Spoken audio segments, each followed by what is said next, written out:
Artinya, gaji PNS paruh waktu tertinggi diperkirakan sebesar 5,61 juta, sedangkan gaji yang terendah 2,07 teman-teman ya.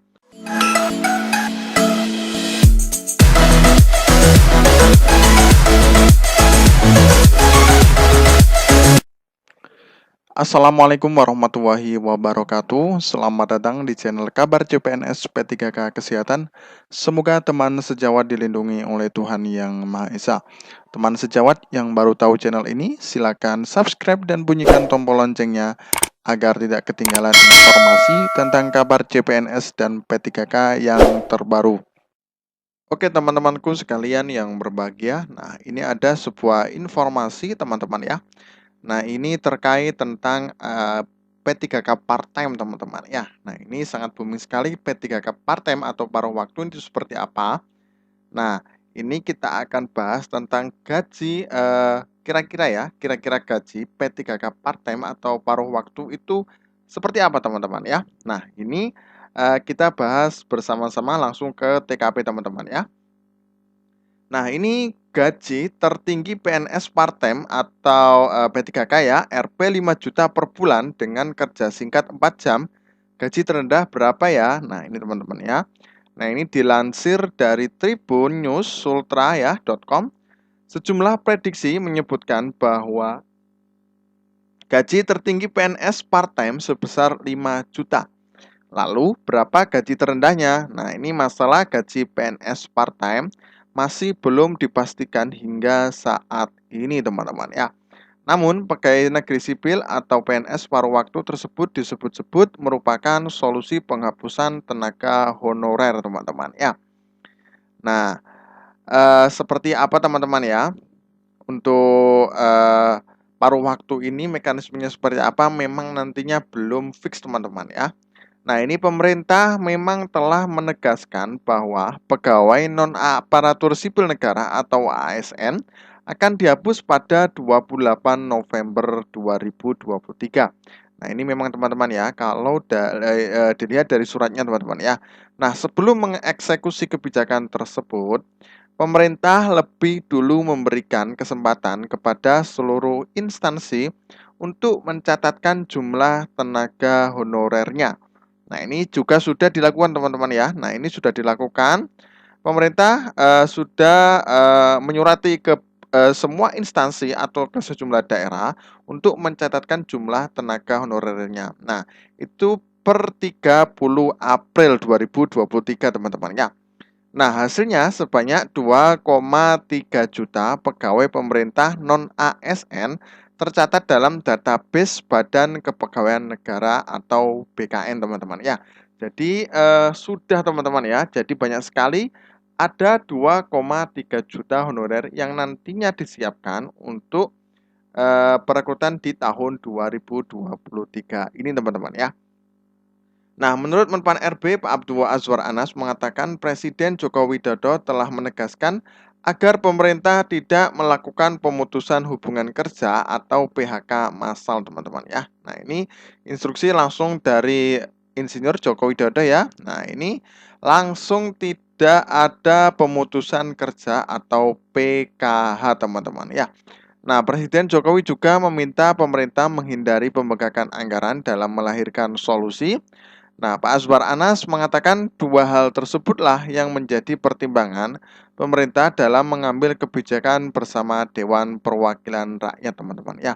Nah, memang Pak Azwar Anas juga mendapatkan instruksi dari Jokowi ya, karena anggaran juga terbatas dan tidak membebani untuk anggaran pembelanjaan negara di tahun ini, teman-teman ya. Jadi tidak ada pembengkakan.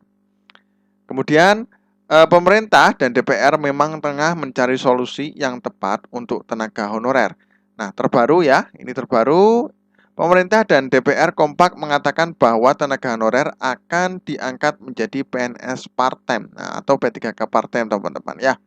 Mengacu peraturan Menteri Keuangan atau PMK nomor 83 PMK.02/2022, gaji honorer berkisar 2,07 hingga 5,61 juta per bulan.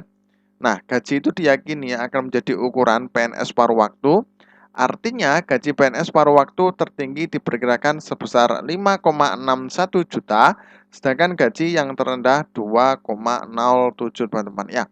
Nah, ini sebenarnya juga sangat bagus ya kalau ada seperti ini. Jadi tidak terlalu mencolok yang separuhnya dari 2 juta ini teman-teman ya. Nah, ini berbahaya juga, kasihan juga teman-teman honorer terutama yang ada di daerah masing-masing teman-teman ya. Nah, dengan demikian pemerintah yang berwacana menghapus status tenaga honorer pada 28 November 2023 akan memberikan kepastian. Nah, bagaimanapun penghapusan tersebut sebagaimana amanat peraturan pemerintah PP nomor 49 tahun 2018. Nah, bukan gaji saja, skema kerja juga akan membedakan tugas PNS umum dengan PNS part-time.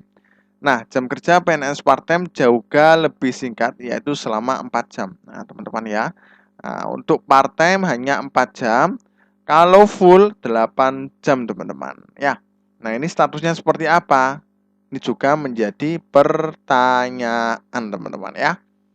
Nah, ini kemudian ada penjelasan dari Kemenpan RB. Deputi SDM Kemenpan RB Alex masih enggan membahas soal opsi PNS part-time yang dikabarkan akan menjadi pengganti tenaga honorer. Nah, ini masih nggak mau ya teman-teman ya, karena memang belum fix dan juga ini masih wacana. Namun ia mengatakan bahwa pemerintah bersama DPR kini terus mengintensifkan pembahasan penyelesaian tenaga honorer ASN teman-teman ya, atau non ASN. Alex menjelaskan jumlah tenaga non-ASN di seluruh Indonesia mengalami pembengkakan hingga mencapai 2,3 juta orang, teman-teman. Ya, jadi sangat banyak sekali, 2,3 hampir seluruh di Indonesia. Nah, padahal per 28 November 2023 mendatang tidak boleh lagi ada tenaga non-ASN berdasarkan Undang-Undang Nomor 5 Garis Miring 2014 dan PP Nomor 49 Tahun 2018. Nah, dari awalnya perkiraan jumlah tenaga non-ASN itu sekitar 400.000, ternyata begitu didata ada 2,3 juta dengan mayoritas ada di pemerintah daerah, teman-teman ya. Langsung dikutip dari kompas.com, teman-teman ya. Nah, ini banyakkan di daerah ya. Ini hampir 2,3 juta kurang lebih, teman-teman ya, yang ada di seluruh Indonesia. Nah, ini pemerintah sedang mencari jalan tengah. Alex berharap tidak terjadi PHK massal ketika tenaga honorer dihapus pada 28 November 2023 ya. Mudah-mudahan nanti tidak ada PHK massal, teman-teman ya.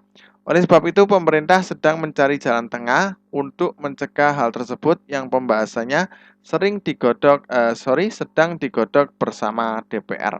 Nah, seperti itu teman-teman ya. Nah, mudah-mudahan nantinya ada jalan tengah yang terbaik. Nah, kemudian pemerintah presiden jelas ya. Perintah presiden jelas ini cara jalan tengah. Jangan ada PHK massal. Nah, ini langsung tegas teman-teman ya dari Pak Presiden Joko Widodo. Maka sekarang kita sedang bahas tentang bareng DPR mengkaji opsinya di RUU ASN. Kemudian nanti tentu ada aturan turunnya di PP, teman-teman ya. Nah, kemudian ini ada skema penyelamatan tenaga honorer, teman-teman ya. Nah, seperti apa? Alex menerangkan ada beberapa skema yang akan ditempuh pemerintah untuk menyelamatkan nasib tenaga honorer. Nah, skema pertama adalah tidak boleh ada pemberhentian supaya tenaga honorer masih bekerja. Nah, ini perlu diingat teman-teman ya, tidak boleh ada pemberhentian. Artinya teman-teman, nanti sampai 28 November 2023 itu teman-teman masih bisa bekerja. Nah, selanjutnya ini tinggal nunggu RUU ASN, teman-teman. Nah, seperti apa untuk RUU ASN itu untuk mensejahterakan honorer apa tidak, teman-teman ya. Nah, kemudian pemerintah juga mengupayakan skema lain untuk memastikan pendapatan non-ASN tidak boleh berkurang dari yang diterima saat ini, teman-teman ya. Nah, makanya gaji juga tidak akan boleh dikurangi. Nah, kemudian di samping satu sisi lain, eh, anggaran pemerintah tidak boleh membengkak hanya khusus tenaga honorer, teman-teman. Ya, mudah-mudahan nanti ketemu jalan tengahnya yang terbaik. Kemudian itu harus jadi pedoman, tidak boleh ada pengurangan pendapatan ya. Di sisi lain, pemerintah memperhitungkan kapasitas fiskal agar kebutuhan ASN sesuai dengan anggaran. Nah, ini pemerintah juga memperhitungkan kapasitas fiskal, teman-teman ya. Nah, Alex berharap tidak ada lagi instansi pemerintah yang merekrut tenaga non-ASN sesuai dengan amanat peraturan perundang-undangan yang ada, teman-teman ya. Nah, sembari kita amankan yang 2,3 juta non-ASN yang terverifikasi dalam database BKN saat ini agar tidak ada PHK, teman-teman ya. Nah, mudah-mudahan tidak ada PHK massal dan nantinya tetap bekerja, teman-teman ya, khususnya di tenaga daerah, teman-teman ya. Oke, terima kasih. Semoga bermanfaat. Wassalamualaikum warahmatullahi wabarakatuh.